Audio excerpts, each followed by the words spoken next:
السلام علیکم ورحمۃ اللہ وبرکاتہ.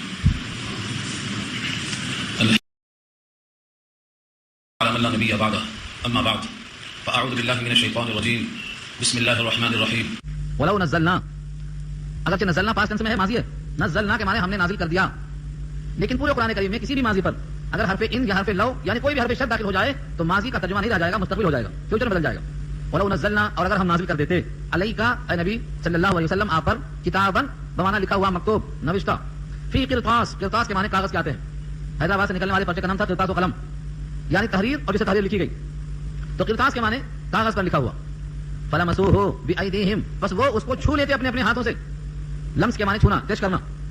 لمس کئی معنوں میں استعمال ہوا ہے، پیچھے سے نساء میں آ چکا ہے، او لامستم النساء، یا تم نے عورتوں کو چھوا ہو، تو لمس کے معنی چھونا اور ٹچ کرنا. فلمسوہ بأیدیہم، بس انہوں نے چھو لیا ہوتا اپنے ہاتھوں سے. لقال الذین کفروا، تو البتہ ضرور کہا ہوتا کافروں نے، ان ھذا الا سحر مبین، نہیں ہے یہ مگر کھلا ہوا جادو.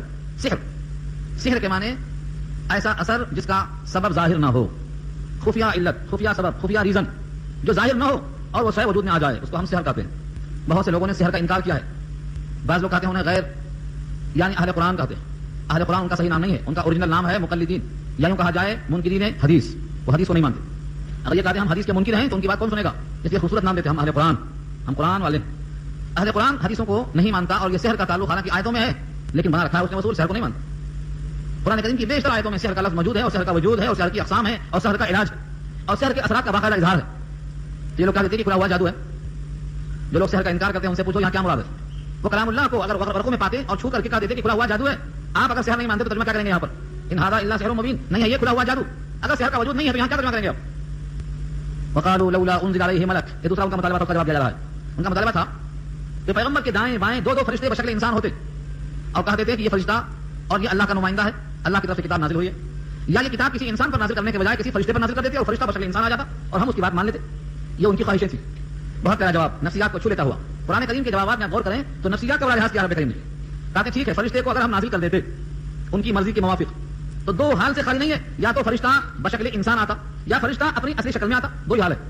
اگر فرشتہ اپنی شکل میں آتا تو تم کو نظر نہیں آتا، کیونکہ آج کتنے فرشتے ہیں؟ 7 فرشتے تو خالی آپ کی آنکھوں پر ہیں، نظر آتے کبھی؟ اسی صورت میں آ رہا ہے آگے.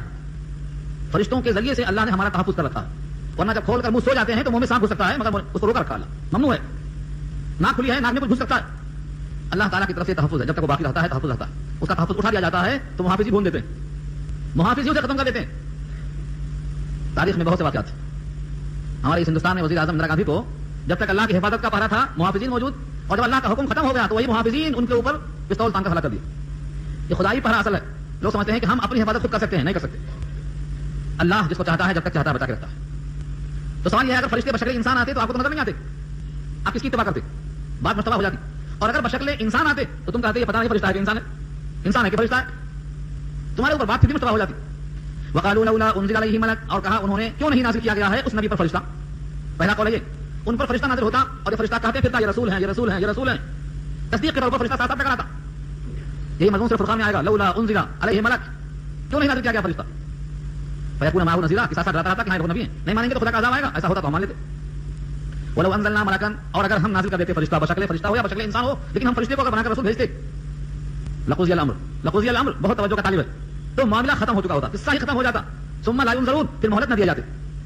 آپ اس کے پیچھے ایک تاریخ ہے، اور وہ یہ ہے کہ جب کسی قوم نے مطالبہ کیا ہے اور ان کے مطالبے کو پورا کیا گیا، یعنی کسی قوم نے معجزہ طلب کیا اور ان کا من چاہا مطالبہ بشکل معجزہ پورا کیا گیا اور پھر نہیں مانا، تو ان کو زندہ رہنے کا حق نہیں. اب ان پر عذاب یقینی. قوم سمود نے کہا تھا اس پہاڑ سے گابھن اونٹنی نکل جائے اور بچہ پیدا ہو جائے، ہم بھی مان لیں گے. گابھن اونٹنی پہاڑ سے برآمد ہوئی، بچہ پیدا ہوتا ہے، لیکن قوم نہیں مانتی. تو کیا بچی 3 دن میں عذاب آئے کہ نہیں آیا؟ یہ اصول ہے اللہ کا، قرآن کے پیچھے بھی آ چکا ہے. تمہارا من چاہا مطالبہ ہم پورا کریں گے، اگر نہیں مانے تو اب عذاب ایسا دیں گے کہ کسی نے دیا گیا. ابھی پچھلے سبھی میں بات آئی ہے سورہ مائدہ کے آخر میں کہ دسترخوان نازل کر دیں گے ہم، مطالبہ ہے آپ کا، لیکن دسترخوان کے نازل ہونے کے بعد اب نہیں مانیں گے تو ایسا عذاب دیں گے کہ عالم میں کسی نے دیا ایسا عذاب، کیونکہ تم نے مطالبہ کیا ہے کہ یہ کرو ہم مان لیں گے. تو من چاہا معجزہ طلب کرنا، اس کے بعد جینے کا حق نہیں دے گا اگر نہیں مانیں گے. یہ ہے لقضی الامر. اگر تمہاری بات مان کر فرشتہ نازل کر دیتے اور تب بھی تم نہ مانتے، لقضی الامر، تو معاملہ ختم ہو چکا ہوتا، جس کا تمام ہو جاتا، تم کو مہلت نہ دی جاتی. اور یہ امت کو تو باقی رکھنا تھا قیامت تک کے واسطے، آخری امت ہے، اب کوئی امت پیدا کرنا منصوب نہیں تھا، اسی لیے من چاہا مطالبہ نہیں پورا کیا گیا. یہ وجہ. وَلَوْ جَعَلْنَاهُ مَلَكًا لَجَعَلْنَاهُ رَجُلًا وَلَلْبَسْنَا عَلَيْهِمْ مَا يَلْبِسُونَ. اس آیت میں اسی دونوں پہلوؤں کو پیش کیا ہے. اگر ہم ان کو بناتے فرشتہ، یعنی رسول کو فرشتہ بناتے، یا رسول فرشتے کی شکل میں آتا، یا رسول فرشتوں میں سے منتخب کیا جاتا. وَلَوْ جَعَلْنَاهُ مَلَكًا، اگر ہم ان کو ملک بناتے، ملک کے معنی فرشتہ، ملائکہ اس کی جمع ہے. نجعلناه رجلا، تو ہم بناتے ہیں اس فرشتے کو بشکل رجل، رجل کے معنی مرد، اگر مرد کی شکل میں بناتے تو تم اس کی اتباع کر سکتے ہیں، لیکن تم یہ کہتے ہیں رجل ہے کہ فرشتہ، رجل ہے کہ فرشتہ، ولبسنا علیہم، اور مشتبہ ہو جاتا، تلبیس ہو جاتی، التباس ہو جاتا ان کے اوپر، ما یلبسون، جس پہ وہ اس وقت دھوکہ کھائے ہوئے ہیں، یلبسون اشکال ہو جاتا، جو اب اشکال ہے، جو معاملہ مشتبہ ہے آج پھر ہو جاتا. اس کا مطلب بشکل فرشتہ یا بشکل انسان فرشتے کو بھیجنا سود مند تمہارے ہاتھ میں نہ ہوتا. جس شکل میں اللہ نے بھیجا ہے یہی شکل تمہارے ہاتھ میں موضوع اور مناسب ہے. یہاں سے بات معلوم ہوئی ہماری عقل جو مطالبہ کرتی ہے وہ مطالبہ ہمیشہ صحیح نہیں ہوتا، کبھی کبھی ہماری عقل کے خلاف جو ہوتا وہی درست ہوتا. ہم بے چین ہو جاتے ہیں، ہم یہ چاہتے تھے وہ ہو گیا، ہم یہ چاہتے تھے وہ ہو گیا. مریم نے کیا کہا تھا جب مریم کی پیدائش ہوئی تو ان کی والدہ نے کیا کہا؟ ہماری خواہش تھی لڑکا پیدا ہوتا خدمت کرنے کے لیے بیت المقدس کی، لیکن لڑکی پیدا ہو گئی. اللہ کیا کہتے ہیں تمہیں کیا معلوم؟ لیس الذکر کالانثی، عام بچے نہیں ہوا کرتے اس مؤنث کی طرح، یہ تو بہت باکمال ہے، ان سے عیسیٰ پیدا ہونے والے ہیں اور یہ عورت نمونے کائنات بننے والی ہے. تو طلب ایک ہوتی ہے، فیصلہ ایک ہوتا ہے. ہماری عقل کمزور ہے، اللہ کا فیصلہ حتمی ہے. تو اگر کبھی زندگی میں کوئی کام مرضی کے خلاف ہو تو کڑنا نہیں، راضی ہونا.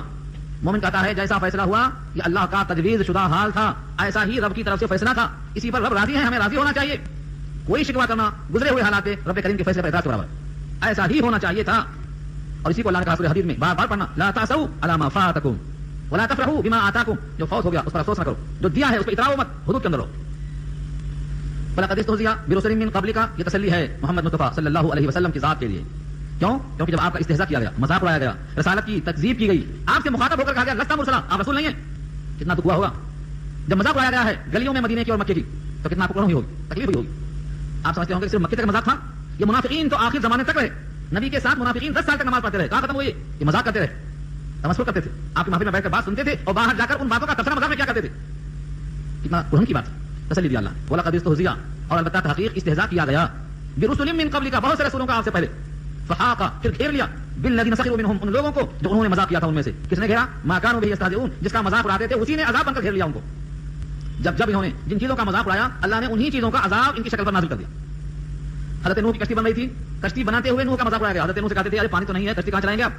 یہ خشکی ہے، یہ ریتی ہے، پانی کے بغیر کشتی چلتی نہیں ہے، یہ کشتی کہاں چلائیں گے آپ؟ مذاق کرتے تھے جو بھی آتا گزرتا. کلما کا لفظ ہے، جب کوئی گزرتا سخروا منہ، ان سے مذاق اڑاتے. سورہ ہود پر 12 پڑھ لیجیے گا، سخروا منہ، مذاق اڑاتے رہے. اللہ نے کیا کہا؟ ان سے کہہ دو تم آج مذاق اڑاتے ہو، کل ہم مذاق اڑائیں گے. سورہ ہود پڑھ لیجیے. جب بارش آئی نیچے سے بھی پانی اوپر سے بھی پانی، تو جس کشتی کا مذاق اڑائے تھے وہی کشتی نجات کا ذریعہ بن گئی، اور جس پانی کے نہ ہونے کی شکایت کرتے تھے اسی پانی میں غرق کر دیے گئے. یہ تمثیل ہے. اور دوسرا واقعہ تفصیل سے آپ پڑھ چکے ہیں حضرت نوح کے بعد کئی واقعات میں. فرعون کا واقعہ ہے، فرعون نے کہا تھا یہ پانی دریائے نیل میرے حکم سے جاری ہے، میرے حکم سے جاری ہے. وہی دریائے نیل جب فرعون آیا جو دیوار بن چکا تھا حضرت موسیٰ ان کے لشکر کے لیے، وہی دیوار پھر پانی بن گیا، تمہارے حکم سے جاری تھا یہ، پھر کیا ہوا؟ تو جس جگہ انسان دھوکہ کرتا ہے، مذاق اڑاتا ہے، اللہ تعالیٰ اسی سے اس کا انتقام لیتا ہے، کوئی اور شکل نہیں ہوتی. کائنات میں آپ تلاش کرو اور مطالبات کو پڑھو. علامہ سیوطی نے جمع کیا ہے الخصائص الکبریٰ میں 2 جلدوں میں 300 معجزات جمع کر رکھا ہے. آپ سب پہ غور سے دیکھو، جن جن چیزوں کا مذاق اڑایا اللہ نے اسی چیز کو عذاب بنا کر پیش کر دیا ان کے سامنے. مذاق اڑانے والوں کا حال یہ. اب کہتے ہیں کہ کن کن چیزوں کا مذاق اڑایا گیا اور کن چیزوں نے ان کو گھیر لیا تھا، اسے کیسے معلوم ہو؟ حکم دیا زمین میں چلو پھرو، دیکھو نظر آئے گا، کہیں زلزلہ دکھائی دے گا، کہیں غرقاب نظر آئیں گے، کہیں زمین تہوبارہ دکھائی دے گی، نیچے کے اوپر نیچے دکھائی دیں گے. چلو پھرو تو کم سے کم. یہاں سے فقہاء نے اور اصحاب سیرت نے لکھا ہے کہ زمین میں اللہ کی طرف سے لوگوں کا انجام دے کر عبرت کے حصول کی نیت سے سفر کرنا چاہیے. قل سیروا فی الارض فانظروا ثم انظروا، یہاں ثم انظروا ہے، آگے ثم انظروا فانظروا والا ہے. کہو چلو پھرو، سیر کرو. سیر کرنا جائز ہے اس نیت سے کہ زمین میں ہم دیکھیں گے انقلاب کہاں کہاں آئے، کیسے کیسے آئے. یہ اردن جو لبنان سے لگا ہوا ہے بحر میت ہے، وہاں تماشا گاہ بن چکا ہے اس وقت. حالانکہ اس کا پانی آج بھی بحر میت ہے، اس کا نام اسی واسطے. اس کے پانی میں کوئی زہر ٹھہر نہیں سکتا، نہ میڈک، نہ مچھلی، نہ انسان، نہ کچھوا. آج بھی اس پانی کی تاثیر ہے، بحر میت ہے وہ، اللہ کے عذاب کی نشانی ہے وہ. چل کر وہاں جائیں گے تو دیکھیں گے، نہ دیکھیں گے. جس پہاڑ سے اونٹنی برآمد ہوئی تھی یمن میں، وہ آج بھی مقام موجود ہے. قعر عدن جہاں سے قیامت میں آگ نکلے گی اس کی جگہ آج بھی موجود ہے. یمنی بچے میرے پاس ملتے ہیں اور دعوت دیتے نظر آؤ، چلو دکھائیں گے، آج بھی موجود ہے. تو قرآن کریم نے دعویٰ کیا ہے چلو پھرو نظر آئے گا کہاں کہاں اللہ کی قدرت دکھائی دے گی. ثم انظروا، پھر غور سے دیکھو، کیف کان عاقبۃ المکذبین. مکذب واحد ہے، مکذبین جمع ہے، تکذیب کرنے والے، جھٹلانے والے، ان کا انجام کیسا ہوا چل پھر کر دیکھو. قل، یہاں سے پھر توحید کے دلائل پیش کیا رب کریم نے دوسرے انداز. مکے والوں سے پوچھو یا جو اللہ کی ذات کا انکار کرتے ہیں ان سے پوچھو، لمن ما فی السماوات والارض، کس کا ہے جو کچھ آسمان میں ہے اور زمین میں، یہ کس کا ہے؟ آپ کے گھر میں جو کچھ ہے وہ آپ کا، اور آپ کے پڑوسی گھر میں جو کچھ ہے آپ کے پڑوسی کا. ہر گھر میں جو کچھ ہوتا ہے وہ گھر کے مالک کا ہوتا ہے. یہ زمین و آسمان میں جو کچھ ہو کس کا ہے؟ پوچھو ان سے، جواب دینا پڑے گا نا، کس کا ہے بولنا پڑے گا. تم جن کی پوجا کرتے ہیں خدا سمجھ کر اس کا ہے، سورج اور چاند کا ہے. کائنات میں جن جن کی پوجا ہوتی ہے ان میں سے کسی کا نام لیا جا سکتا ہے کہ اس کا ہے؟ ظاہر یہ ہے کہ کائنات میں سب گونگے ہو جائیں گے اس موقع پر. کوئی جواب کسی کے پاس نہیں تھا، نہ آج ہے نہ قیامت رہے گا. اس لیے اللہ نے خود کا جواب قل للہ. یہاں پر ٹھہر جاؤ، تو بنا ہوا ہے، اسٹاپ، سانس روکو. کہوں جواب آیا ہے، کہا تو کس کا ہے جو کچھ زمین و آسمان میں ہے؟ کہا تو اللہ کے لیے ہے، کیونکہ دوسرا کوئی جواب اس کا بن ہی نہیں سکتا. قل لمن ما فی السماوات والارض قل للہ، کہا تو اللہ کا. جب اللہ کی ملکیت ہے، ہم اللہ کی مملوکہ شے ہیں، تو ہمیں اپنی منمانی کرنے کا حق کہاں سے آیا؟ ان چیزوں کا استعمال خدا کی مرضی کے خلاف ہمیں کہاں سے حاصل ہو گیا؟ ہمیں یہ حیات کے باقی رہنے کی غذائیں، یہ اولاد، یہ ہماری اشتہا کی چیزیں، یہ سب کیا ہیں؟ تو یہ اللہ کی رحمت ہے، اس کی دلیل ہے. اور چونکہ اللہ نے اپنے نام کے ساتھ لکھ رکھا ہے کتب علی نفسہ الرحمہ، کتب لکھ رکھا ہے اس نے علی نفسہ اپنی ذات پر الرحمہ رحمت. مسلم کی روایت ہے، ابو ہریرہ اس کے راوی ہیں، وہ فرماتے ہیں اللہ تعالیٰ نے عرش اعظم پہ لکھ رکھا ہے سبقت رحمتی علی غضبی. ایک دوسری آیت آئے گی 24واں پارہ میں، وسعت کل شیء رحمتی وسعت کل شیء، میری رحمت وسیع ہے ہر شے کو، کوئی شے باقی نہیں ہے. اللہ کا غضب بے شک بہت ہے، غضب اور اس کا قہر، اس کا جلال، اس کی کبریائی، اس کا انتقام، سریع الحساب، شدید البطش، یہ سب صفات اس کے ہیں. لیکن اس کی رحمت ان تمام پر حاوی ہے. اسی رحمت کا ثمرہ ہے یہ کہ ہم کائنات میں ہم اپنے باغ کے مالک نظر آتے ہیں، اپنے گھر کے مالک نظر آتے ہیں، بیوی بچوں کے مالک نظر آتے ہیں، لیکن یہ ہے کس کی ملکیت؟ للہ، اللہ کی ملکیت ہے. یہ اسی رحمت کا ثمرہ ہے. ہم تو اپنی حیات کے مالک نہیں. ہمارے جسم میں جو روح ہے اگر نکلنے لگی تو ہم اس کے روکنے پر قادر نہیں ہیں. روکا ہے کوئی؟ اللہ نے پوچھا ہے سورہ واقعہ میں کہ جب نکلتی ہے روح اور تمہارے اطراف تمہارے لوگ موجود ہوتے ہیں، روک لیتے اس کو ایک دم کے لیے روک کر دکھاؤ. فلولا ان کنتم غیر مدینین ترجعونها ان کنتم صادقین. روک کر دیکھو نا، اگر طاقت ہے تمہارے اندر تو تمہاری روح نہیں ہے، تمہاری حیات نہیں ہے، تمہاری ملکیت نہیں ہے، سب اللہ کی ہے، مگر تم سمجھتے ہو کہ میری ہے. کتب علی نفسہ الرحمہ، اللہ نے لکھ لیا ہے اپنی ذات پر رحمت کو، بمعنی فرض کر لیا ہے. یہاں سے فقہاء نے علم کلام میں گفتگو کی ہے اللہ پر کوئی چیز واجب نہیں ہے. جیسے ہمارے جمعہ 5 وقت کی نماز واجب ہے، بچوں کی پرورش واجب ہے، مال کی زکات واجب ہے، روزہ رمضان کا واجب ہے، ایسا اللہ پر کوئی چیز واجب نہیں ہے. مگر اللہ نے ازراء رحمت اپنے وعدے کو واجب قرار دیا ہے. کریم کا جو وعدہ ہوتا وہ واجب کے درجے میں ہوتا. الکریم اذا وعدہ وفا، جب کریم وعدہ کرتا ہے تو اس کو پورا کرتا ہے. آپ نے بھی وعدہ کیا ہے لا الہ الا اللہ، اللہ کے سوا کوئی معبود نہیں، یہ وعدہ ہے. اشہدو، میں گواہی دیتا ہوں کہ اللہ کے سوا کوئی معبود نہیں، اور میں گواہی دیتا ہوں کہ محمد مصطفیٰ صلی اللہ علیہ وسلم اللہ کے رسول ہیں اور اللہ کے بندے ہیں. یہاں کا وعدہ کیا ہے؟ اس وعدے کی خلاف ورزی آپ کو بھی نہیں کرنا چاہیے. یہ وعدہ ہے آپ کا. لَيَجْمَعَنَّكُمْ إِلَىٰ يَوْمِ الْقِيَامَةِ لَا رَيْبَ فِيهِ، البتہ وہ ضرور جمع کرے گا تم کو قیامت کی طرف، قیامت کے دن کی طرف تم کو جمع کرے گا. لا ریب فیہ، یہ شرط لگا دیا، اس میں کوئی شک نہیں ہے. یہ کیوں کہا؟ کیونکہ اکثر لوگ اس میں شک کے اندر ہیں. مر گئے، ہاتھ جھاڑ لیا، ختم، دفن کر دیا. جہاں کے تھے وہاں پہنچا دیا، نہیں وہاں کے نہیں تھے وہ، نہ وہاں گئے. ہم کو دکھائی دیتا ہے کہ مٹی میں ڈال کے آئے، مٹی میں وہ چیز ڈال کے آئے جو مٹی سے نکلی ہوئی کھائے تھے. مٹی سے جو نکلی ہوئی غذائیں اب تک کھائے زندگی میں، یہ وہ مٹی میں ڈال کے آئے. مٹی میں انسان کو ڈال کے نہیں آتا کوئی. حقیقت میں اس کی جو روح ہے وہ تو فرشتے لے کر جا چکے. وہ علیین میں ہے اگر نیک تھا، اور سجین میں ہے اگر برا تھا. سورہ تطفیف 35 کی آیت ہے کلا، ہرگز نہیں، ان کتاب الابرار لفی علیین، کلا ان کتاب الفجار لفی سجین. سجین ساتوں زمین سے نیچے اور علیین ساتوں آسمان سے اوپر عرش اعظم کے نیچے. یہ دونوں مقام رکھا اللہ نے. یہ جو ہم ڈال کے آئے ہیں یہ جسم، یہ تو مٹی سے تیار ہوا تھا، یہاں آ گیا. ولکنہ اخلد الی الارض، زمین کی طرف مائل کیوں ہوا؟ زمین کا حصہ تھا. تو اس آیت میں دیکھو اللہ فرماتے ہیں ہم ضرور جمع کریں گے اس کو قیامت کے دن، جس میں کوئی شک نہیں، شک پیدا نہیں کرنا. یہ تقریر کا جز جو میں نے پیش کیا تھا اس سے پہلے 20 بڑے اولیاء، ایک کتاب پڑھا تھا میں نے، ان میں علامہ سیوطی نے نقل کیا ہے انسان کو مخاطب کرتے ہوئے. اور یہ ایک لفظ صحیح ہے مگر ہم کبھی اس طرح سوچتے نہیں، محاسبہ نہیں کرتے. اے انسان، تم فنا ہونے کے واسطے نہیں ہو. اے باقی رہنے والے، تم ابدی پرندے ہو. لستم للفنا انتم للبقاء، تم باقی رہنے والے ہو، فنا ہونے والے نہیں ہو. کما نقلتم، جیسا تم وہاں سے منتقل کیے گئے. کہاں سے؟ من اصلاب آبائکم الى ارحام امہاتکم، آبا و اجداد کی صلب سے نکال کر ماؤں کے رحم میں منتقل کیے گئے. ایسے ہی منتقل کیے گئے وہاں سے اس زمین کی پیٹھ پر، ایسے ہی منتقل کیے جاؤ گے زمین کے پیٹ میں، اور ایسے ہی نکالے جاؤ گے محشر کے میدان میں، اور ایسے ہی وہاں سے منتقل کیے جاؤ گے دائمی جنت میں یا دائمی جہنم میں. تو تم کہاں فنا ہوئے؟ تمہیں فنا کہاں سے؟ تم فنا ہونے کے واسطے نہیں ہو، تمہارا کوئی جز فنا نہیں ہوگا. ہاں، جو یہیں سے لگ گیا تھا حیات کی بقا کے لیے مٹی کا حصہ، یہ مٹی میں رہ جائے گا، اسے مٹی کھا جائے گی. لیکن قیامت کے روز اس مٹی کو حکم ہوگا ایک ایک ذرے کو جمع کر دے گی. اور جس طرح دنیا میں پیدا کیے گئے تھے پہلی بار، دوبارہ ہم ایسا پیدا کریں گے. یہ ہم پر وعدہ ہے، وعدن علینا انا کنا فاعلین، ہم کر کے رہیں گے ایسا. کما بدانا اول خلق نعید، پہلی بار جیسا پیدا کیا تھا دوبارہ پیدا کریں گے، ہم پر وعدہ ہے. تو ختم نہیں ہوا. یہاں تک لکھا ہے بغیر ختنے کا پیدا ہوگا، بغیر ناخون کٹے ہوئے پیدا ہوگا، بغیر بال کٹے ہوئے پیدا ہوگا، بغیر کپڑوں کے ننگا پیدا ہوگا. سورہ انعام کی آیت ہے یہ، سورہ انبیاء کی آیت ہے یہ، کئی مقام میں مضمون آیا ہے. تو معلوم یہ ہوا ہمیں جمع کیا جائے گا اور ہم جمع ہوں گے. جناب عائشہ پوچھتی ہیں کہ اللہ کے نبی سب ننگے ہوں گے، بڑی بے حیائی ہوگی، کتنا خراب لگے گا.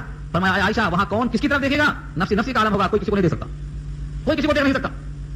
اور آگے یہ بھی ہے سب سے پہلا لباس ابراہیم کو پہنایا جائے گا، کیونکہ خدا کی خاطر ان کو پہلی بار بلا لباس کی کیا گیا تھا آگ میں ڈالنے کے وقت.